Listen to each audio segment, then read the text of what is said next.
सोनू पंजाबन उर्फ गीता अरोड़ा, जिसे दिल्ली की लेडी डॉन कहा जाता था, जिसने दिल्ली एनसीआर में सबसे बड़ा सेक्स रैकेट चलाया, जिसके 3 गैंगस्टर के साथ संबंध थे। सभी के साथ उसने शादी की, जिसके साथ उसने शादी की सभी मारे गए, जिसे साल 2020 में कोर्ट ने एक नाबालिग लड़की को जबरदस्ती सेक्स रैकेट में धकेलने के लिए पॉस्को एक्ट के तहत दोषी पाया था और 24 साल की कड़ी सजा सुनाते हुए ये कहा था कि सोनू पंजाबन को सभ्य समाज में रहने का कोई अधिकार नहीं है। सोनू पंजाबन ने महिला कहलाने की सारी हदें पार कर दी। सोनू पंजाबन को तो महिला तक कहना नहीं चाहिए।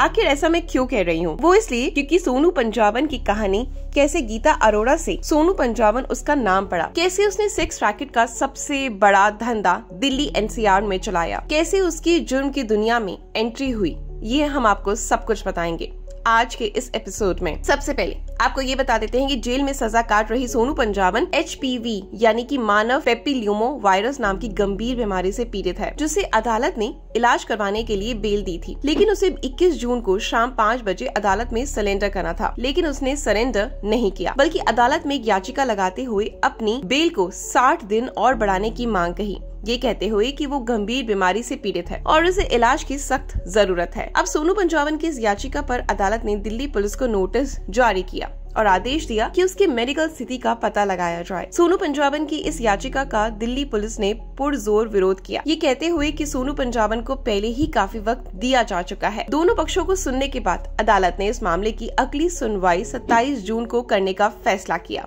यानी कि कल इस मामले की सुनवाई होगी। गीता अरोड़ा से सोनू पंजाबन बनने की कहानी चलिए वो आपको विस्तार से बताते हैं। दरअसल सोनू पंजाबन की जुर्म की दुनिया में एंट्री होती है साल 2003 का वो समय था। उसने साल 2003 में ही विजय सिंह नाम के गैंगस्टर से शादी की। विजय सिंह के साथ शादी करते ही उसकी जुर्म की दुनिया में एंट्री हो गई, लेकिन शादी के कुछ सालों बाद ही यूपी STF ने एक मुठभेड़ में विजय सिंह को मार गिराया। विजय सिंह की मौत को कुछ वक्त बीता और उसके बाद सोनू पंजाबन की जिंदगी में दीपक नाम का एक और गैंगस्टर की एंट्री होती है। अभी भी कई वारदात में वो शामिल था। गैंगस्टर की एंट्री होती है। अब दीपक जो था वो भी गैंगस्टर था, उसका नाम भी कई वारदात में शामिल था। पुलिस उसके पीछे पड़ी हुई थी। सोनू पंजाबन और दीपक की बात का सिलसिला शुरू हुआ। कुछ समय बीता और दोनों के बीच पे अफेयर हो गया और इसी बीच असम में एक मुठभेड़ हुई और पुलिस ने दीपक को भी मार गिराया। अब दीपक की मौत के बाद सोनू पंजाबन का अफेयर हो गया उसी के भाई और गैंगस्टर हेमंत के साथ। कुछ वक्त बीता, उसके बाद सोनू पंजाबन और हेमंत ने भी शादी कर ली,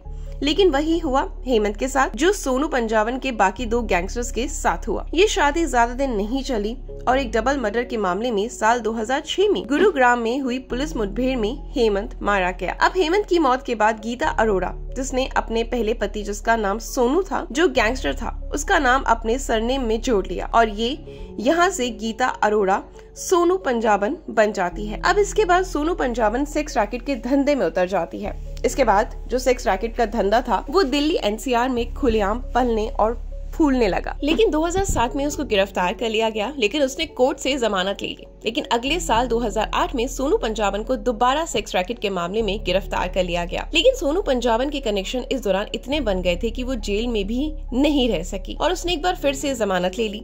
लेकिन साल 2011 में सोनू पंजाबन की मुश्किलें तब बढ़ गई जब उसके ऊपर मकोका लगा, यानी कि आतंकवाद की धारा। लेकिन साल 2011 तक सोनू पंजाबन की जिंदगी पूरे तरीके से बदल चुकी थी। अब सोनू पंजाबन पहले वाली सोनू पंजाबन नहीं रही।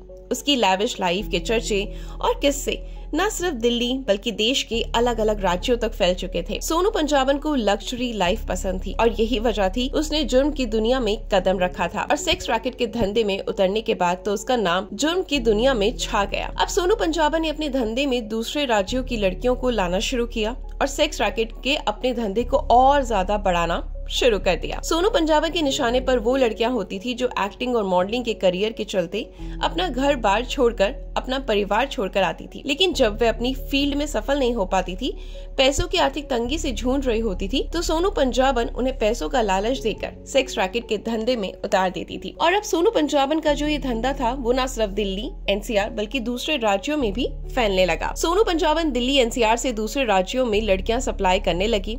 अब सोनू पंजाबन का धंधा फल फूल रहा था। उसने अपने ग्रुप में कई ऐसे लड़कों को जोड़ा जिसका काम सिर्फ लड़कियों को एक राज्य से दूसरे राज्य में लाना और ले जाना था। इस बीच ये भी खुलासा हुआ कि सोनू पंजाबन के धंधे से कई बड़े हाई प्रोफाइल लोग भी जुड़े हैं। लेकिन एक कहावत है ना कि बुरे काम का अंजाम भी बुरा ही होता है। इसी बीच वो मामला आया जिसमें सोनू पंजाबन को अदालत ने 24 साल की सजा सुनाई, जिस केस ने सोनू पंजाबन के साम्राज्य का यानी सेक्स रैकेट के साम्राज्य का खात्मा कर दिया। दरअसल संदीप बेदवाल नाम के एक लड़के ने एक नाबालिग लड़की को अगवा किया और उसे सोनू पंजाबन को बेच दिया। सोनू पंजाबन ने जबरदस्ती उस नाबालिग लड़की को सेक्स रैकेट के धंधे में उतारा। वो नाबालिग लड़की कोई विरोध न कर सके ग्राहक के सामने, इसलिए उसने पहले से ही सोनू पंजाबन ने 3 महीने तक उसे बंदी बनाकर रखा। फिर उसे नशीली दवाएं दी गई। 3-4 महीने तक उसे धंधा कराने के बाद सोनू पंजाबन ने उस नाबालिग लड़की को लखनऊ में अपने एक साथी लाला को बेच दिया। और इसी मामले में जब ये पूरा मामला खुला, इसी मामले में सोनू पंजाबन की गिरफ्तारी हुई, जिसे सजा सुनाते हुए साल 2020 में कोर्ट ने ये तक कह डाला कि सोनू पंजाबन ने न सिर्फ सेक्स रैकेट का धंधा चलाया, बल्कि जबरदस्ती एक नाबालिग लड़की को उसमें धकेला। उसे नशीली दवाइयाँ दी गई। वह लड़की विरोध न कर सके, इसलिए उसे बंधक बनाकर रखा और दूसरे अपने साथी को बेचा। सोनू पंजाबन सभ्य समाज में रहने लायक नहीं है। सोनू पंजाबन को तो महिला तक नहीं कहा जा सकता। ये अदालत ने सोनू पंजाबन को सजा सुनाते हुए कहा। कोर्ट ने सोनू पंजाबन के लिए ये कहा कि एक महिला की मर्यादा उसके लिए बड़ी चीज होती है, एक महिला की इज्जत उसके लिए गहना होती है। लेकिन सोनू पंजाबन ने महिला होते हुए महिला के साथ गलत काम किया, उसके साथ अन्याय किया और न सिर्फ अन्याय किया बल्कि क्रूरता की सभी हदें पार कर दी। सोनू पंजाबन की जगह एक ही होनी चाहिए और वो है जेल। इस मामले में कोई रियायत नहीं दे सकते।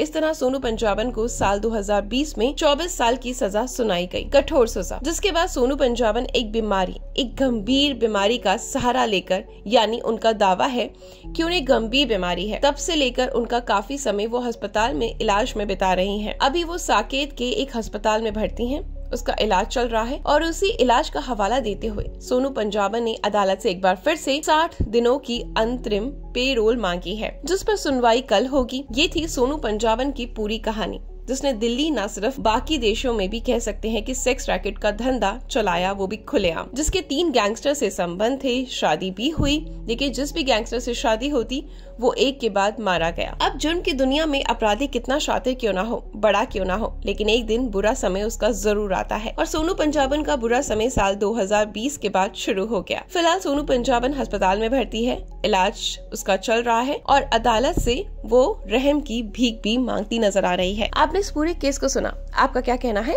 कमेंट सेक्शन में जरूर बताएं।